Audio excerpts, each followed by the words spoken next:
So this is a brand new Wahoo Element Ace bike computer launched today. I've been riding with it for the last few weeks. Enough time to share some first impressions of how it performs, but this definitely isn't a long-term review. But I can share the main details, and there is definitely a lot to unpack here. So we have a bigger screen, a 30-hour claimed battery runtime, a wind sensor on the bottom for measuring airspeed, a revised interface, audio turn-by-turn signals, and the same easy setup via the Wahoo smartphone app as previous computers. And they're also phasing out the Elemnt companion app, by the way, and putting everything all into one place in the new updated Wahoo app.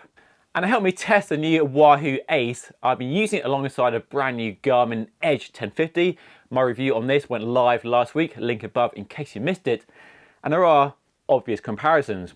Both are top of the line flagship computers from each company with big price tags. But the Ace is a bit cheaper than the 1050, but it's still expensive. $600 or £550. Now, regular viewers of the channel will know I've been a big fan of Wahoo computers for quite a few years, after getting fed up with flaky Garmin software several years ago, and the original Bolt came out at just the right time and I made the switch. And for the last 18 months I've been using the Roam, the version 2 Roam, and it's been my go-to for road riding, mountain biking and gravel bikepacking adventures. And on first impressions, the new Ace does appear to be a bigger, heavier Roam, which in a way it is, which is no bad thing given I like the simplicity and the intuitive interface and reliability of the Roam. And if you simply want a bigger screen for easier navigation, your eyesight's not so good, and a longer runtime, which I think lots of people do, then the Ace does deliver. But Wahoo tells me on a call last week that it's a ground up redesign from the software code to the hardware. So they haven't just hit the enlarge button on a photocopier. And when you first power up the new Ace, it does feel very different. Familiar, but different. With a brand new user interface designed to put all the stuff you need for a ride, like power meter sensors, workouts, routes. So everything is easy to find and where it makes sense. So it's even easier to use than the old Roam and Bolt. On the size front, it's bigger and heavier than the Edge 1050. I don't think weight has ever been a factor when choosing a bike computer, but if you are obsessed with weight, as lots of people are, well, it might be a consideration. But if you are concerned about weight, then the Bolt, much smaller and lighter, is the one to buy if you are worried about the grams. And it is visibly bigger, deeper, wider, heavier, chunkier. Does feel heavier in the hand, but they are both quite big, heavy devices compared to a Bolt or something smaller. Aside from the bigger screen, which we'll come to in a moment, the reason it's so big and chunky is to fit a big battery in there, which gives a claimed runtime of 30 hours. And this sadly is something I've not had time to fully test yet, as I've been sick for the past few weeks and my riding time has been severely impacted, but I will test it over the coming weeks and over the winter with some big adventures planned, so I'll update you on that in my full review on the computer in the new year. And aside from the battery, the other reason it's so big is the big screen, a 3.8 inch screen, so bigger than the 3.5 of the Edge 1050 and 2.7 of the Roam screen. The new screen doesn't pack the brightness of the Garmin Edge 1050, but Wahoo have used a transflective TFT screen which is designed to enhance visibility in various lighting conditions. And in a wide range of weather conditions over the past few weeks, from bright sunny days to cloudy, overcast, gloomy weather, I do find the screen easy to read. And the screen is clear, sharp with good contrast, but doesn't impress in the showroom wow factor as the brightness of the Edge 1050. But as I shared in my review of the 1050, I rarely run it in full brightness. It's just too bright for me personally. Which screen is best though? Well, that's tough. They both have their merits, but I think, honestly, I have to do more testing before deciding. And while there's more colour on the Wahoo than a Roam, 16 million colours to be precise, it's used sparingly compared to the Garmin or even the Hammerhead Crew 3. But I do like how they employ colour sparingly to highlight power or heart rate zones, which when you're going hammer and tongs, makes it easier to see what power zone you're in or what heart rate zone you're in from the colour square box on the screen. And of course, the other big news, the other big story is it's touchscreen as well, a first for Wahoo. and it's a responsive touchscreen, but maybe not as responsive as the Garmin Edge 1050. But I do like the fact you have the choice of swiping or using buttons. And the layout of the buttons is the same as a Roam as well. So if you're upgrading from a Roam, you'll feel right at home. And the up, down, and toggle buttons on the right, which I really like the fact they zoom in and zoom out when you are riding along on a data page. It's so simple. You want more data, tap, tap, you have it. Less data, tap, tap, easy, done. You don't have to customize the fields and the data fields on that screen deep in the menus. Now, this is the most exciting feature of the brand new Ace, a wind sensor, a first for any GPS bike computer. At the front, underneath, we have a small pressure sensor which can measure wind speed, so you can finally know how tough a headwind really is when you are going flat out into a headwind and you feel like being pushed back and your power goes through the roof. You can finally quantify what that headwind is doing to your power requirements. So when you're riding along, the wind speed is displayed on the mapping page as default with a small icon, and it's color coded in the screen. I've also set up a page just for wind speed as well, so I ride along with wind speed and my power and actual speed on display, so I can see how hard a headwind is or how strong a tailwind is when I'm riding along. And then after a ride, when you download the data activity onto the Wahoo app, there's a nice breakdown of how much time you spent riding into a headwind and how much time you had a tailwind, and that's definitely a really super useful way to have this extra layer of data to really help you quantify how tough a ride was, which I'll really dive into more over the coming months as I really get my head around this feature of the new Ace. Now, I asked Wahoo about how durable and reliable the device is, because we have two open ports on the front. Can dirt, mud and grit get in there and ruin it? Well, they claim in their extensive real-world testing it's reliable and durable, but it's not a component you can service at home and you can't replace it as well. So for me, it's still a question mark. But right now, I can only take their word for it that it is reliable. And so far in my testing, I've not had any issues. I've been riding on pretty crappy roads and there is some mud on the device, as you can see, but I've not gone out of my way to really punish it and put dirt and crap in there to see how it handles, just using it normally on the handlebars of the bike. So we'll see how that stacks up. So currently you get wind speed on the device and in the app afterwards, but you can't use it right now for a CDA aero sensor. And this is a really exciting Elemnt aspect of it, because we are now seeing various aero sensors that you put on the handlebars of the bike becoming more accessible and more affordable, but still expensive. Basically giving you a live real-world wind tunnel out on the open road.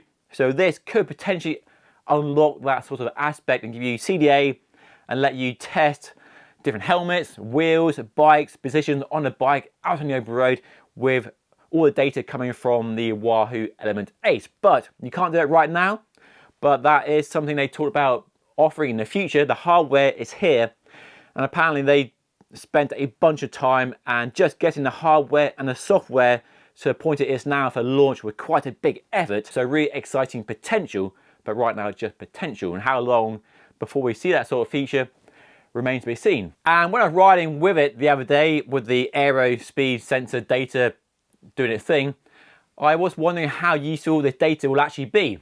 There are obvious benefits for pro riders and teams at home positions on their bikes, or see how riding behind teammates or in a peloton impacts their performance and effort levels.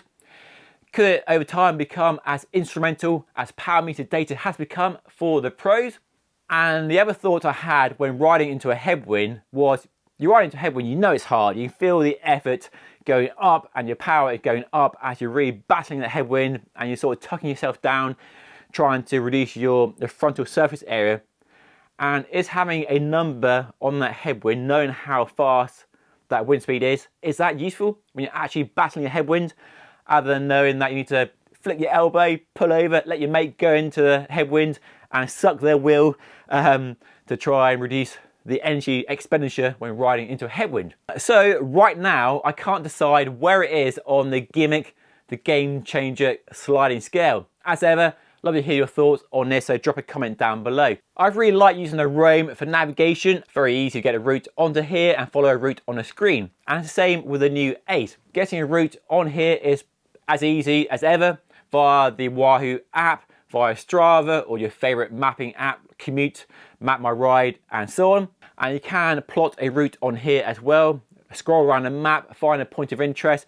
But by far the easiest way to navigate to a location, a town, a coffee shop, a point of interest is to whip out your smartphone, open up the mapping app, find that location using a search, data, which you have on your smartphone, and then share it via the Wahoo app to the Ace.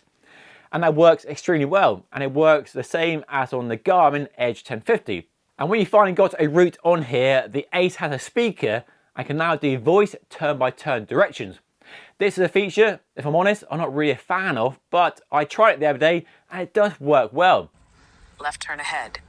Turn left. Slight left. So the prompts come in a timely fashion and the voice is easy to hear and you change how loud it is as well.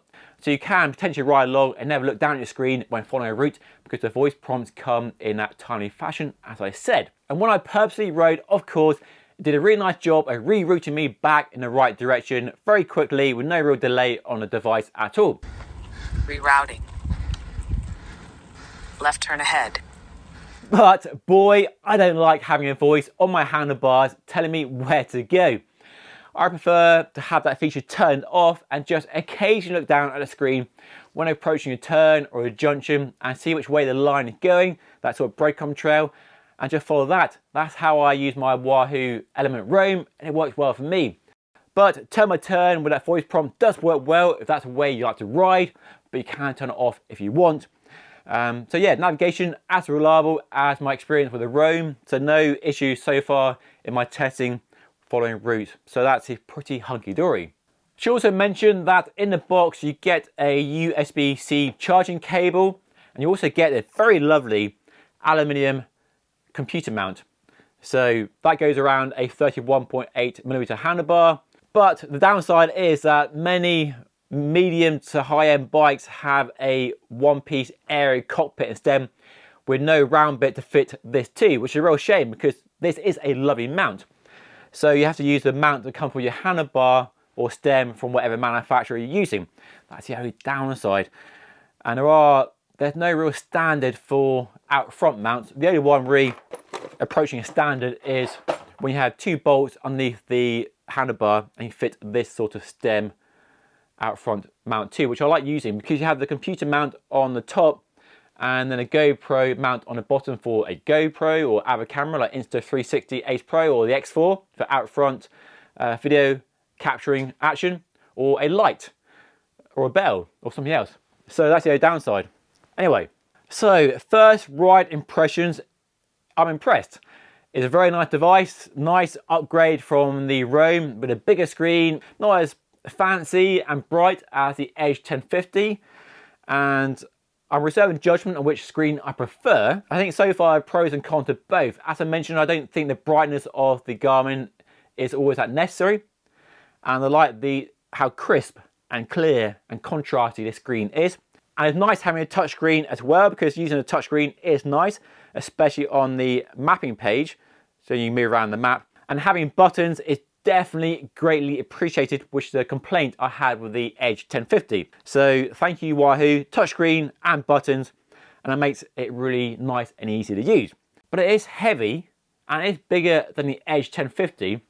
And while the screen is amazing to use for navigation and that battery runtime, which is claimed 30 hours, but I haven't fully tested it yet, but I will do, I still miss the compact size of the Roam.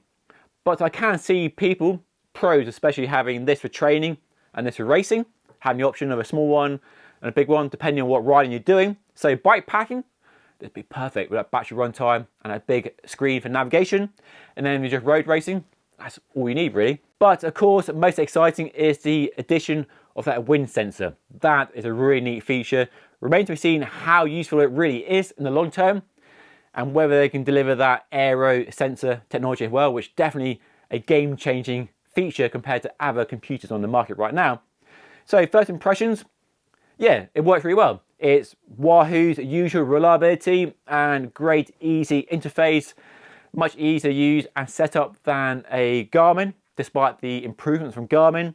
retains everything I like from the Roam in terms of reliability, getting routes on here, improved navigation turn by turn, and a nice interface on the home page now as well. I'll keep testing it over the coming weeks and months and give you a full review when I've logged a few more thousand kilometers. And of course, as always, got any thoughts, feedback, questions, put them down below. I'll do my best to answer them. And if you do want to find out more about Wahoo, I'll put a link to the website down below. This video has not been sponsored by Wahoo at all, just to clarify that. They haven't paid me to promote this product. This is my independent, unbiased, personal opinion on this new computer. And if you do want to see a review on the Garmin Edge 1050, that's linked on screen right now. And of course, don't forget to subscribe by hitting the button right here. But that's all for today, guys. I'll see you again very soon. Thank you so much for watching.